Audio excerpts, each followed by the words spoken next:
This is another part of the lecture in the friction unit, that is brakes and dynamometers.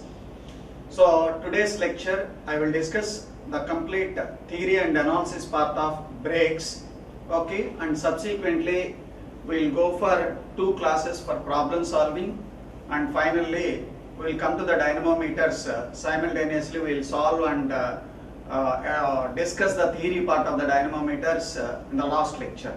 Okay, so till now what we have seen, clutches, it also works on the principle of friction, where the friction will help you to transmit the power, that is the objective of the clutch.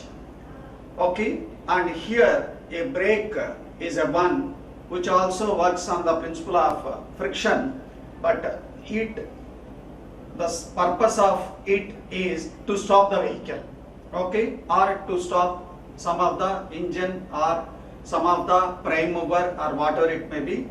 So to stop its operation we apply brake. Okay, then we will see what is the difference between brake and dynamometer very beginning, then we will go for brakes. So let us see how we can define a brake.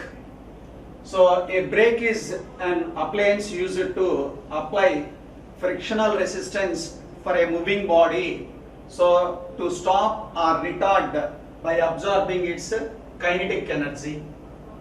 Then how a dynamometer differs? Actually a dynamometer is also a brake, only the thing is in dynamometer you have a provision that how much amount of power you are arresting or how much power is delivered by or supplied by or transmitted by that particular engine.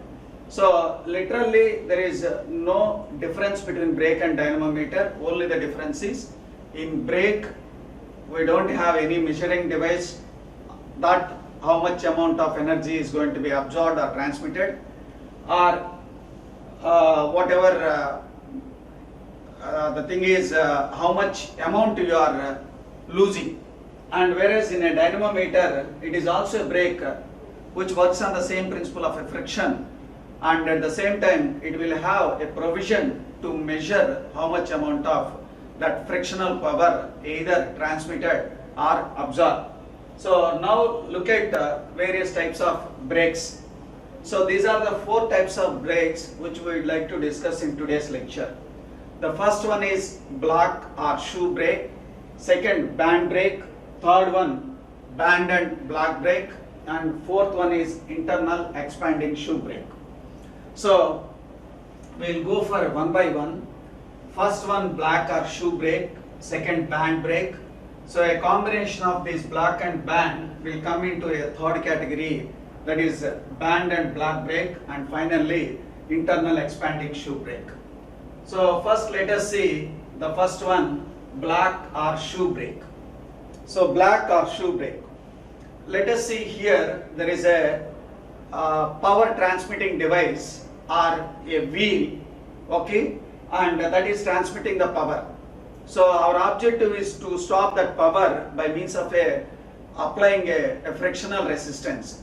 Okay, so here there is a drum shown, that is the brake drum, and so on this brake drum we have a shoe or block. Shoe or block. So this shoe or block is made with a material, okay, either metal or wood or some friction material.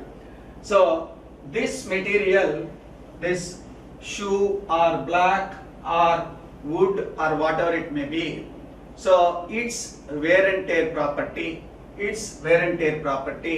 okay, is inferior than this drum material. Why? So the drum cannot be replaced frequently, because if there is a friction between a drum and this shoe, there is a wear and tear. So if wear and tear comes, we can remove a small component, but we cannot remove a big component. So a drum is a major component. So we see that the shoe material which we select is less against to wear tendency, so which can wear easily, that we take. So if friction causes any wear, so that will cause wear first for the shoe material, that can be replaced. And on that shoe we have a lever. Okay, we have a lever. So this is a single diagram showing all futures with all type of clockwise as well as the anti-clockwise rotation. So let us see here, there is a pivot points shown like O dash, O double dash. So I will take all these three cases for my analysis. Okay, and this is the black or shoe. Okay, as I said, it is a wood or some friction material which is mounted on this brake drum. Okay, now the force is applied at the end of the lever. The force is applied at the end of the lever like this. Okay, then the geometrical parameters are like this. The radius of the brake drum is smaller, and the distance from the pivot point to this brake shoe center point is B, and the pivot point to the force applied point is A, and the total length of this is A plus B is taken as a L. And this brake shoe is subtending an angle of theta with the brake drum. This is the theta angle. You can see this is the theta angle. Okay. Now let us take the rotation is counterclockwise rotation. Counterclockwise rotation. So I have shown solid lines for counterclockwise rotation and dotted line for clockwise rotation. First I am taking counterclockwise rotation. Okay, so we know that braking torque is nothing but the frictional force into radius. What is the frictional force? Mu Rn is the frictional force. R is the radius of the brake drum. So mu Rn is the braking torque. My objective is here, already I know what is the radius R, that is the radius of the brake drum, and I already know the coefficient of friction between the shoe and the drum, mu. So if I find Rn, then I can find my braking torque. So how to find my Rn value? That is my objective here. Now I said this is rotating anti-clockwise. So when this is rotating anti-clockwise, then the frictional force on the drum, in the opposite direction of the rotation. That means if it is rotating this way, so the frictional force is in the opposite direction. That means like this. This is on the brake drum. This is on the brake drum. This is on the brake drum. But my objective or my analysis is on brake shoe. On brake shoe. So on the brake shoe, the frictional force is in the same sense of rotation of the drum. That is why you can see mu Rn is on the left side. So this is the rotation direction, the same direction, frictional force mu Rn. Okay, then let us take moments at a point O. Now I consider this is my pivot point. Okay, and I will consider the moments at O. So sigma moments at O point. So let me take the components of frictional force, normal force, and applied force. So the force applied at the lever is here F. So if I take the moments at this point, this causes anti-clockwise moment. I will take anti-clockwise moment as a positive force into this distance A. Okay, then let us see, this mu Rn also causes anti-clockwise moment, and multiplied by from this point to this point, this distance is C. So that is plus mu Rn into C. Then what about a normal force? This causes a clockwise movement. I take clockwise movement as a negative, then minus Rn into what is the perpendicular distance? B, which is equal to 0. Okay, so if I simply rewrite this like R and B, this is F A is equal to Rn into B minus mu C. Just I have taken on the other side the other terms, then I get Rn is equal to F A by B minus mu C. Or if I want F, I can write this is Rn into B minus mu C by A.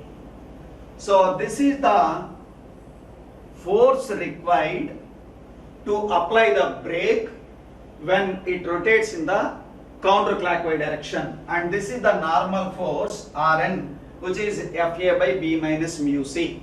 So as I said just now, braking torque is nothing but frictional force into radius.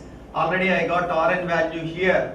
If I substitute my Rn value, I get the braking torque. This is for brake, black or shoe brake. The drum is rotating counterclockwise. Okay. Suppose if I reverse the rotation, so when I reverse the rotation, then automatically the frictional force is in the dotted line. So if it is clockwise, okay, if I write the same equation in a similar manner by taking moments and everything, I get F is equal to Rn into B plus mu C by A. Only you get a difference is in here sign. Here it is minus, here it is plus. That is the only difference you get. Okay. So I said one is counterclockwise direction and another one is the clockwise direction. Now I will introduce two terms called self-locking and self-energizing. What is self-locking and what is self-energizing? A self-locking brake is a one which does not require any force to apply the brake. So a self-locking brake is a one which does not require any force to apply the brake.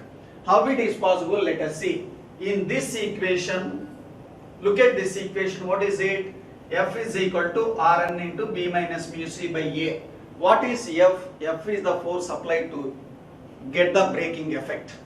So now let me see in this equation, suppose if B minus mu C is 0,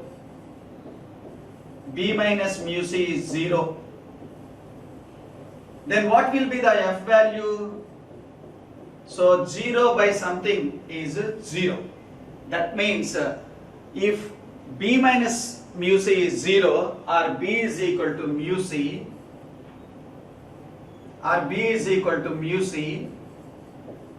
there is no external force is required. Just you touch the lever with the shoe, then you touch with brake drum with the shoe, that is enough to apply the brake.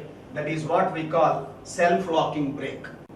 Self-locking. Then what is self-energized brake? A self-energized brake is one where the applied force and the frictional force both have the same type of effect. That is, say in this case, if you look at this case, in this case, what is it? Applied force and frictional force. Yeah. So applied force and frictional force both have the same effect. That is, this is also causing, say, counterclockwise moment, and this is also causing counterclockwise moment. And whereas in this case, in the second case, that is in the clockwise moment, so one is causing clockwise moment, another one is anti-clockwise moment. What I said, a self-energized brake is one which having the same type of moment by both the force applied as well as the frictional. So in this case, applied force as well as the frictional force both have the same sense of moment. So that is why it is called self-energized brake. So in this case you can see this is simultaneously self-locking and it also is giving self-energized. That means the applied force as well as the frictional force, if you have the same effect, then we call self-energized brake. Then I said the three conditions I will explain. So condition number 2, say this is at pivot is at O dash. Pivot is at O dash. If pivot is at O dash, then what will be the C? What is C? C is nothing but pivot point to the frictional force applied point. So in that case, what C becomes? C becomes 0. If I write here C is 0, then what is here? F is equal to Rn by BA. F is equal to Rn by BA. That is for counterclockwise. Then what about for clockwise? This becomes 0. So here also it is F is equal to Rn into B by A. So if you take a pivot point at O dash, then C becomes 0, then automatically the force required to apply the brake either for counterclockwise or clockwise, the magnitude is same. That is Rn by A into B. And finally, if I take the pivot point at O double dash, if I take the pivot point at O double dash, if I write the same analysis once again taking moments at O double dash, so if it is a counterclockwise rotation, okay, in the answer here I get this is plus. Here I get plus, okay, and this F into A, so in that case what is the equation you require? B plus mu C. So B plus mu C, this becomes minus. Okay, if it is moments at O double dash and if it is a counterclockwise, then this equation will simply change like F into A minus Rn into B minus mu Rn into C, then you get this. And similar here, this changes by, that is the only change you can observe. If the moments, if the pivot is at O double dash, then your F becomes Rn into B plus mu C by A. And for clockwise rotation, it becomes Rn into B minus mu C by A. So this part I am leaving for you to analyze yourself. So I have explained one case and I am leaving it for you for the second case. Then this is another type of loading in case of a shoe brake. In the previous case, the pivot point you have seen on the force applied side only. Whereas here you can see the pivot point is not at this side, this is in the opposite side. So the pivot point is here. Okay, and the analysis is same and the terminology is also same. So what I used here, the pivot point to the applied force is said to be A, and the pivot point to this normal force point is mentioned as a B. Then you can see the analysis in the similar manner, and C is defined as the distance between the normal force point of application to the pivot point. So here to here is C. So this also can be made either downward, you can also have, or you can also have these three cases, say like O dash, O double dash. You can analyze once again. So when we solve the problem, we will see that category type of problems also. So remaining thing is same. So clockwise rotation and counterclockwise rotation. So if it is a clockwise rotation, the frictional force on the shoe is towards right, and if it is a counterclockwise, the frictional force is towards left, isn't it? This is another case.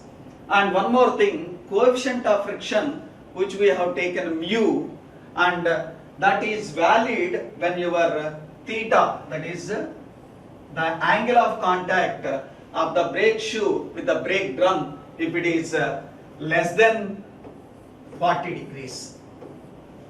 If theta is less than 40 degrees, your mu will be as it is. Suppose in case your angle of contact is more than 40. Angle of contact is more than 40. In that case, we have to write a virtual friction or an apparent friction, which is given by mu dash is equal to mu into 4 sine theta by 2 by theta plus sine theta.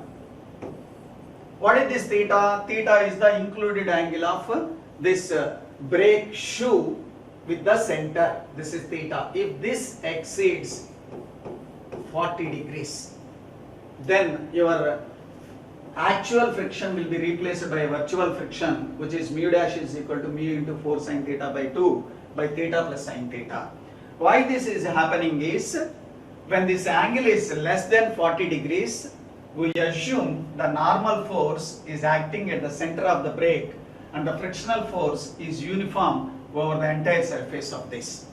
But if it is more than 40 degrees, then it is not true, and the frictional force also varies from the center to outer surface of the brake shoe which it contacts. That is why this virtual or what we call modified friction has to be applied. So in a case, any problem, if theta is given more than 40, don't write directly whatever he given the mu value, but take the mu value, that is mu, modified mu is mu dash is equal to mu into 4 sine theta by 2 plus by theta plus sine theta. Then let us see, this is another, all these things we'll see in the problem solving cases, various cases. I am not writing the analysis part for everything, everyone, because anyhow we would like to solve a problem. We are going to solve a problem on this, and I am also going to solve the first case which I have explained. So what the difference you can observe here, in the earlier you have only one shoe and here two shoes. So you can see this is the brake drum and this is the left brake shoe and this is the right brake shoe.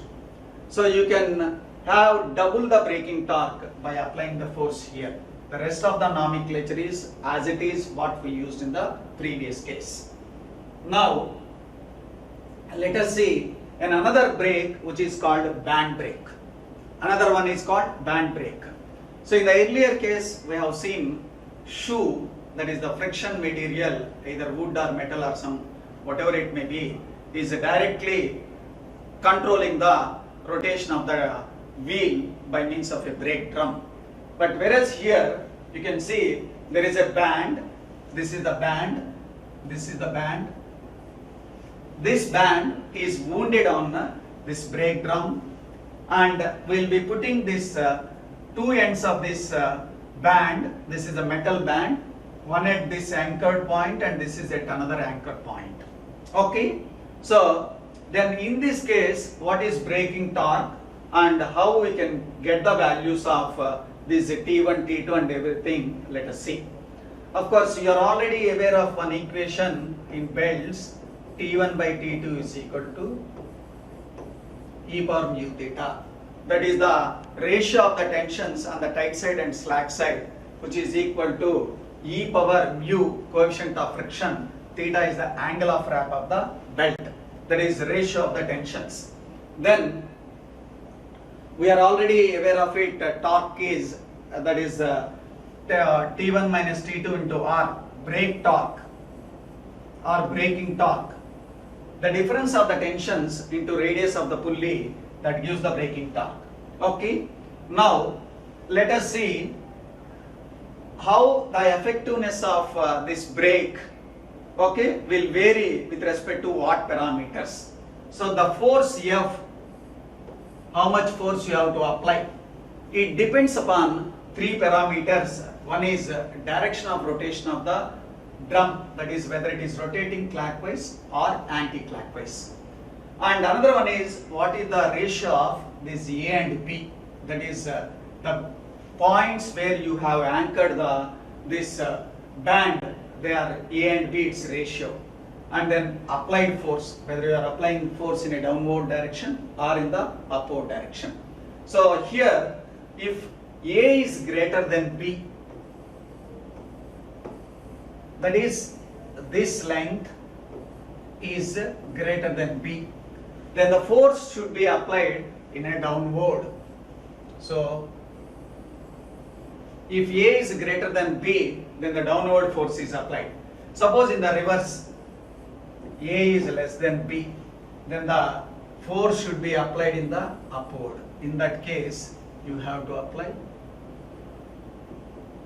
upward when A is less than B. Okay, so this is the basic simple band brake. We will see one by one, where A is greater than B, clockwise rotation, counterclockwise rotation, okay, and A is less than B. These four cases we will see one by one. So this is the first case, that is A is greater than B and clockwise rotation. Okay, so I will take the moment set point O. I will take the moment set O, isn't it? So this is the O point. Okay, then force F into the distance is L, which causing what type of rotation? Clockwise. I have taken clockwise as a positive. It is immaterial. You can take either clockwise negative or counterclockwise negative, but follow one sign convention. Then how to get tensions in this T1 and T2? See, a simple principle is, if the pulley or a drum is rotating, the tensions of tight side and slack side is decided by leaving side is less tension, reaching side is more tension. So this is rotating clockwise. So when it is rotating clockwise, this will become leaving side. This is leaving side and this becomes reaching side. So reaching side will be more tension, that is T1 is greater than T2. Leaving side is less tension and reaching side is more tension. So this is T1 and T2. So this is the tension T1 and this is the tension T2. I am taking moment set O. So T1, so this is F into L. T1, what sense of rotation? This is also clockwise, plus T1. What is this distance? B. Then this causes anti-clockwise moment. T2 into A is 0. So I can write F L is equal to T2A minus T1B, or F is equal to T2A minus T1B by L. This is the force required to apply the brake for when it is rotating clockwise, when A is greater than B. So now I have taken another case, counterclockwise. Counterclockwise. And A is greater than B. If this is counterclockwise, this is leaving side and this is a reaching side.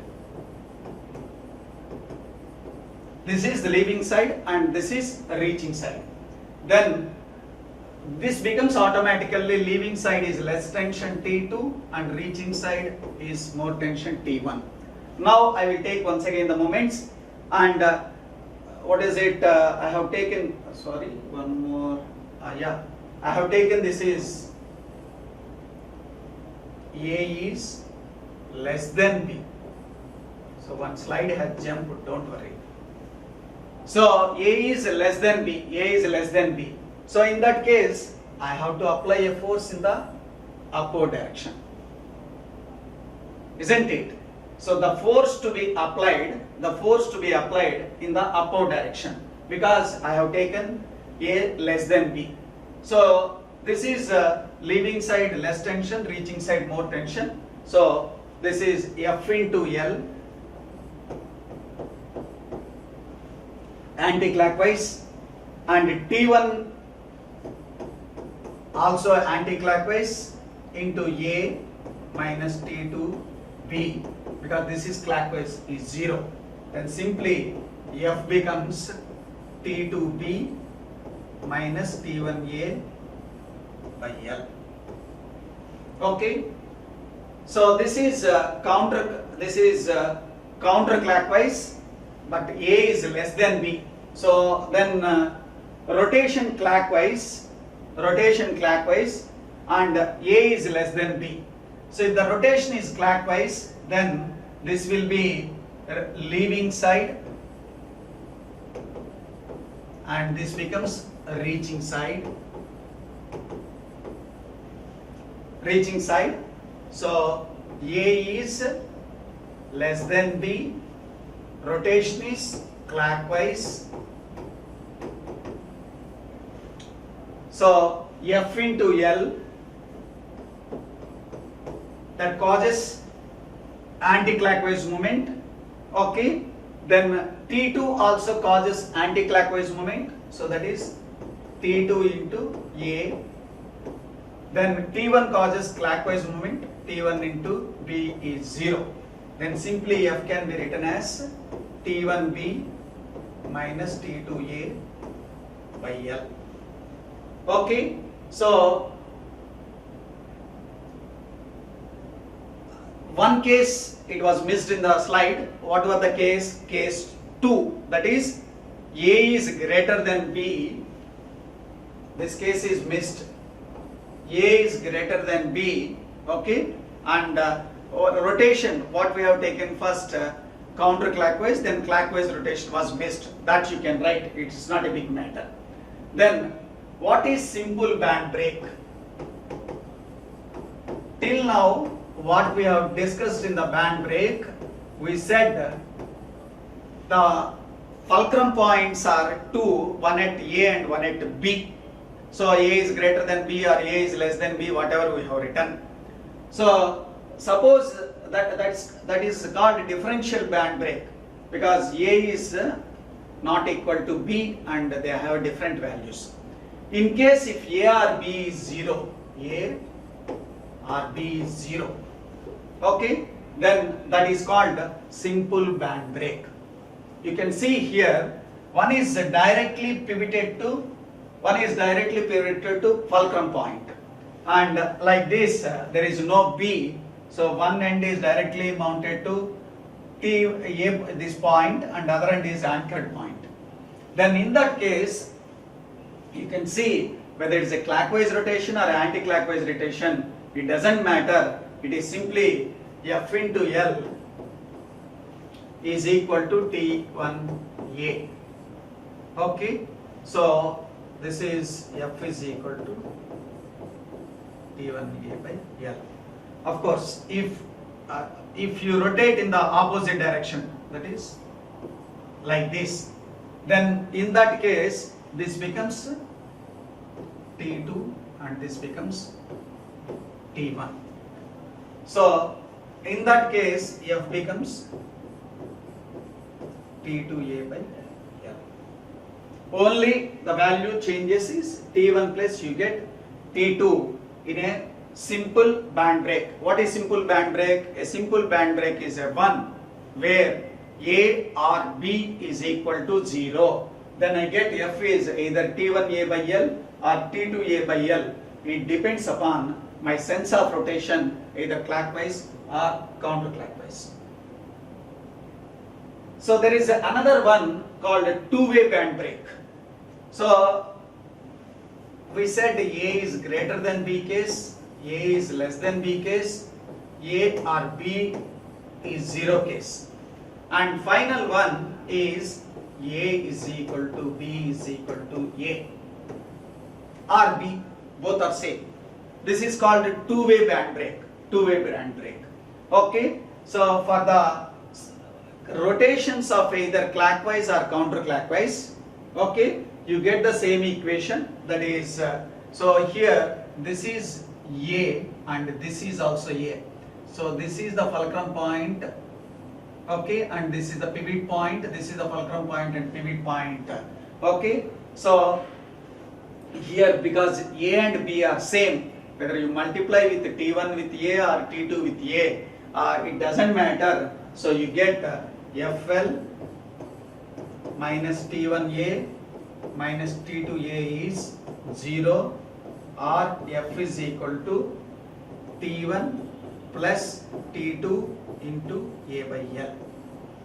This is called two-way band brake. This is called two-way band brake. Okay.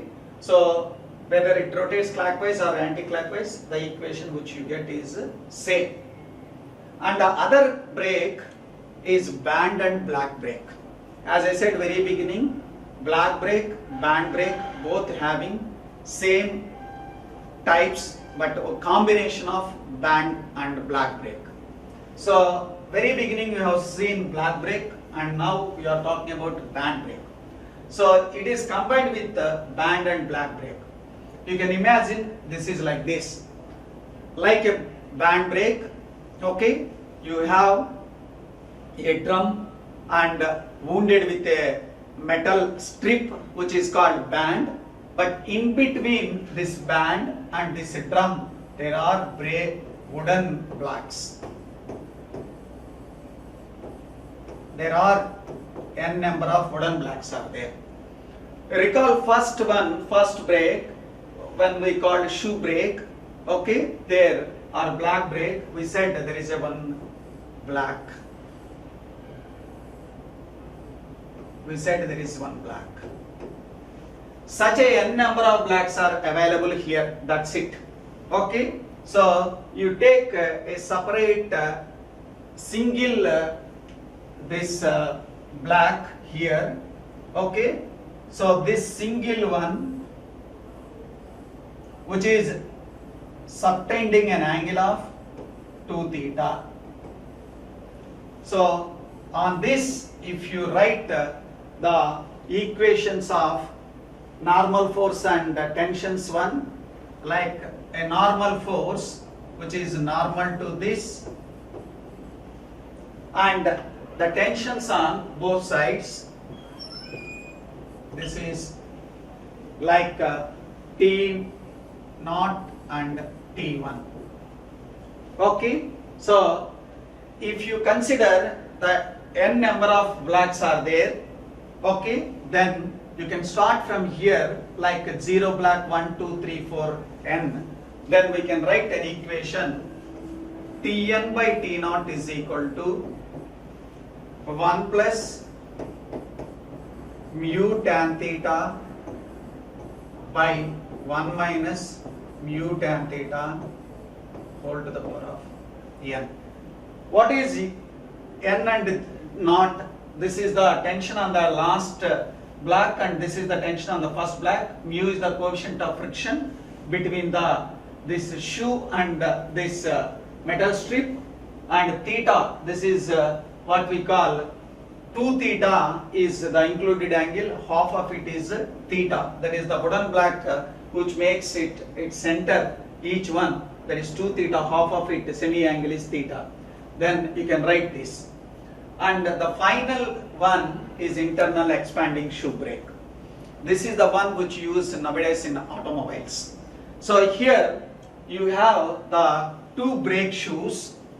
They are called leading and trailing, are also called primary shoe and secondary shoe. It depends upon the sense of rotation, they becomes like primary and secondary. Okay, so here this is the fulcrum point. When you apply a force is applied like this, then the brake shoes will come and occupy and holds the drum so that the wheel will be stopped. This is the actual physically you can see in an automobile how an internal expanding shoe brake is there. So With this, the theory part is over, the analysis part is also over. The another 2 lectures will solve the problems. So mainly we don't have any problem on internal expanding shoe brake. Its theory part may be asked. You can go for any further analysis part, you can refer the book. But mainly band brake and band and black brake are very important for examination. For shoe brake, there are 2 cases which I have explained analysis. If you are good in analysis, you can solve the problem without any trouble. Okay, so this is the theory and analysis part of brakes. In another lecture, we will see the dynamometers. Thank you.